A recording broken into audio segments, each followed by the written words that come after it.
So I used high voltage here, which I pretty much always use on Bunny for any Colossi fights. Bunny's still not the best for Colossus fights. I just like to prove that I can beat all the solo bowl bosses, at least. The ones that let you solo them, at least. I actually decided I'd use whatever it's called, Electro something. You'll see it in when you just pause the video as I go through the build briefly at the end. But, so I use high voltage for the Colossus fights because most of the time it's just them, and then when they summon minions, there's not many anyway. So it really maximizes your damage against them that way.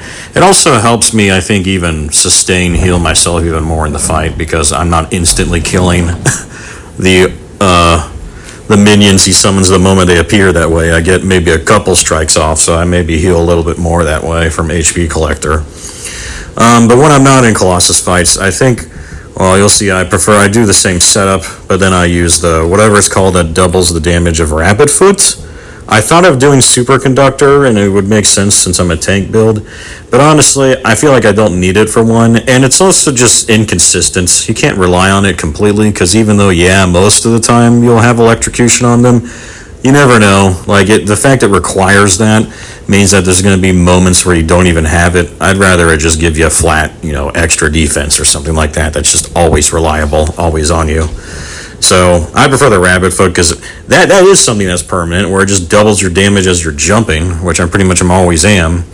And I like it because if I was thinking, those rare moments I may not have electrocution effects going on, well, in that case, my Rabbit Foot alone still does a good amount of AoE damage. I mean, it doubles it to the point where when I test it, even on hard mode, it'll still one-shot the basic enemies at least. And I have so much range on her now that helps my passive as well. It's like, why not double up on that? So when I'm running around, it helps my overall AoE damage a decent amount for like missions and stuff. So that's what I plan to use most of the time. But yeah, obviously in Colossus fights, I'm going to use high voltage. But people say they just use high voltage all the time, which makes no sense to me. Because it really does make it so you can only hit 3 people with your lightning emission. But why would you do that? Because lightning emission can hit everything without it. So yeah, in main missions where there's lots of enemies, no, don't use high voltage.